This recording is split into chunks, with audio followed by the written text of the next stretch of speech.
Stop waiting until you have thousands of dollars to start investing. By then, you've already lost the most valuable thing you own: time. In 2026, you can start building an empire with the price of a fast food meal. Today, I'm showing you exactly how to turn $10 into a portfolio that grows while you sleep. No experience, no big bank account, just $10 and a plan. My name's Luis, and I spend way too much time thinking about building wealth from nothing, beginner investing, and why we're so bad at doing the things we know are good for us financially. If you're someone who knows they should be investing but keeps putting it off because you feel like you don't have enough money, enough knowledge, or enough time to figure it all out, make sure to hit the subscribe button and give this video a thumbs up if this helps you out. Because today, I'm going to break this down in a way that actually makes sense. No jargon, no fluff, no one's trying to sell you a course. We're just going to talk about how to actually start investing, even if all you've got right now is $10. And I genuinely mean that. $10. So before we talk about how to invest, we need to talk about why you haven't yet. And look, it's probably not the reason you think. Most people say, I don't have enough money. But according to a 2024 FINRA Investor Education Foundation study, about 55% of Americans who don't invest say it's because they don't feel like they know enough to get started. It's not actually the money.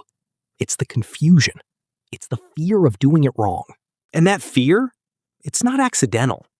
The financial industry has spent decades making this stuff sound more complicated than it is. Because complexity is profitable. If you think you need a financial advisor to invest, someone gets paid. If you think you need a special account, someone gets paid. If you feel stupid and buy a course, someone gets paid. Here's what most people don't realize. Investing, at its core, is one of the simplest things you can do with your money. You are literally just buying a tiny piece of a company or a group of companies and waiting. That's it. That's the whole game. Everything else is just detail. Now, you might be thinking, okay, Luis, but if it's so simple, why does everyone make it sound complicated? Because simplicity doesn't sell. Complexity does. But we're not here to buy anything today. We're here to learn the truth. All right, let's do some math that's honestly going to frustrate you a little. And I think you need to be frustrated, because frustration is a way better motivator than inspiration. Let's say you're 25 years old, and you start investing just $10 a week. That's basically one less Uber Eats order. $10 a week into a basic S&P 500 index fund, which has historically averaged around 10% annual returns before inflation, roughly 7% after inflation. We'll use the 10% nominal number to keep this clean. $10 a week, 52 weeks a year. That's $520 a year. You do that from age 25 to age 65, 40 years. You want to know how much you'd have? Over $280,000. You put in a total of $20,800 of your own money over 40 years. Compound interest did the rest. It generated over $260,000 in pure growth. Your money literally made money on top of money on top of more money. Now, here's where it gets really interesting. Let's say your friend waits. Same person, same income, but they start at 35 instead of 25. They invest the same $10 a week for 30 years instead of 40. They'd end up with around $98,000. That's it. That 10-year delay, it didn't cost them 10 years of contributions, which would have been $5,200.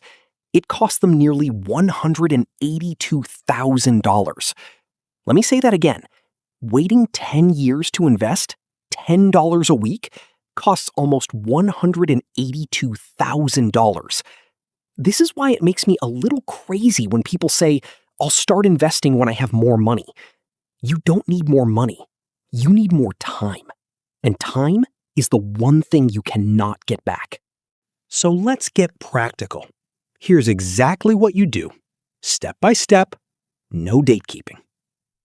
First, you open a brokerage account. Think of a brokerage account like a container for your investments.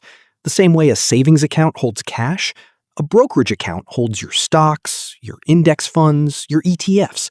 And opening one is free. Apps like Fidelity, Schwab, or Vanguard are legit established companies, not some random crypto bro startup.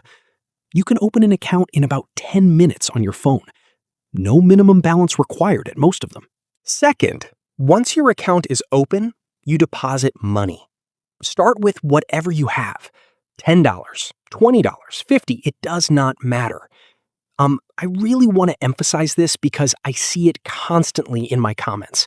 People think there's some minimum threshold where investing makes sense. There isn't. The threshold is literally anything greater than zero. Third, and this is the important part, you buy an index fund. Specifically, I'd say look at something like an S&P 500 index fund or a total stock market index fund. The S&P 500 is basically a collection of the 500 largest publicly traded companies in the United States.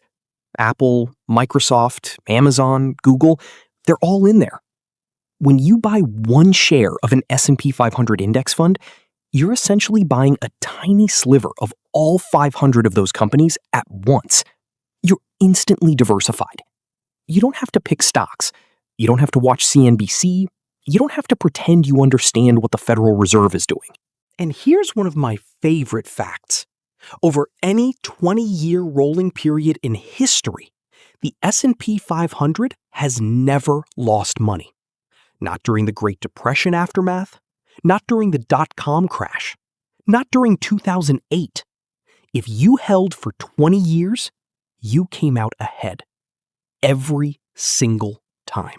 Fourth, you set up automatic contributions.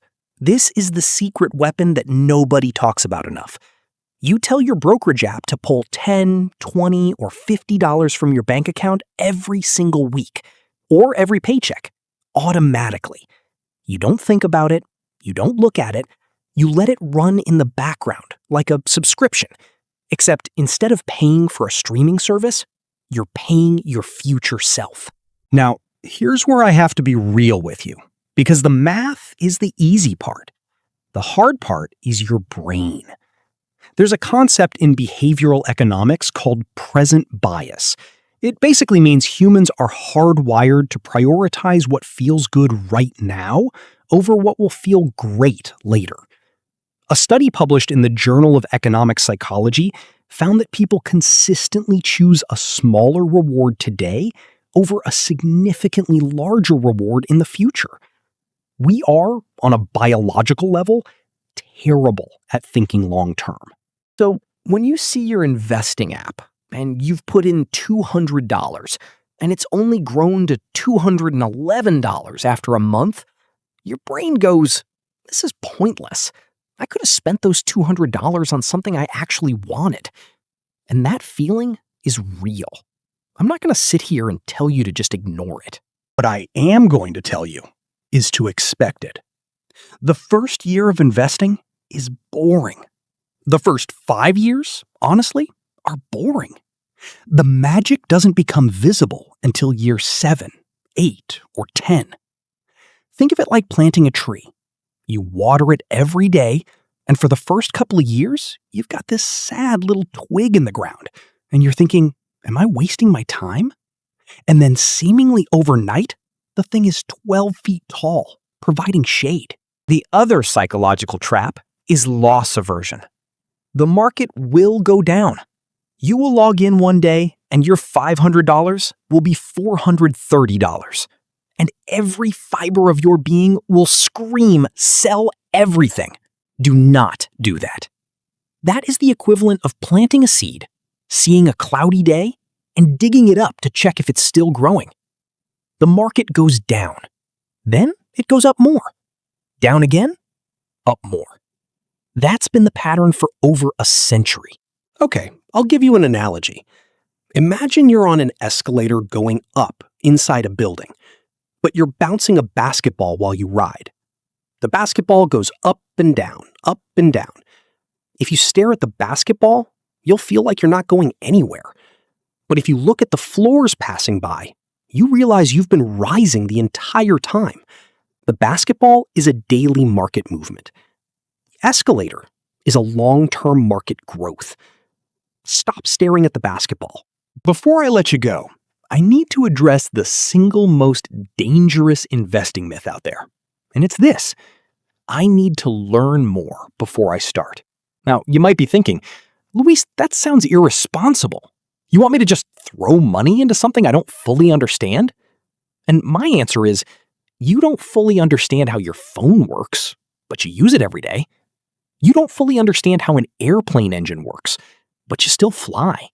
Investing in a broad index fund is one of the most well-documented, well-studied, historically proven strategies in the entire history of finance. You don't need to become an expert.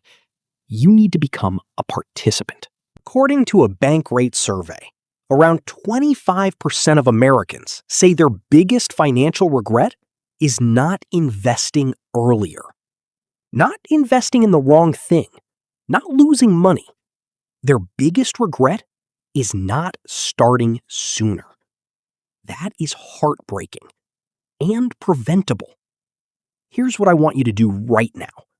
Not tomorrow, not this weekend. Right now. Pick up your phone, download Fidelity, Schwab, or Vanguard.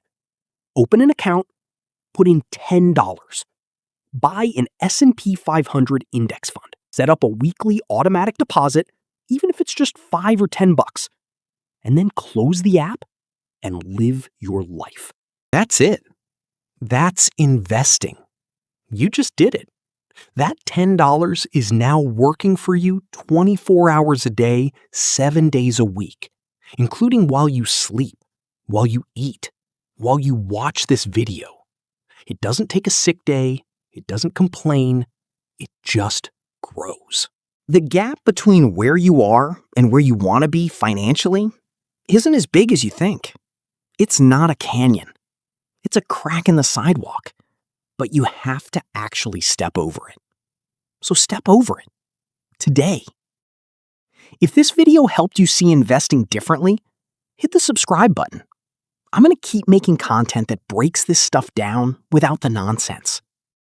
Drop a comment and tell me, are you starting with 10, 20, or 50? I want to know. And share this with someone who keeps saying they'll start investing someday.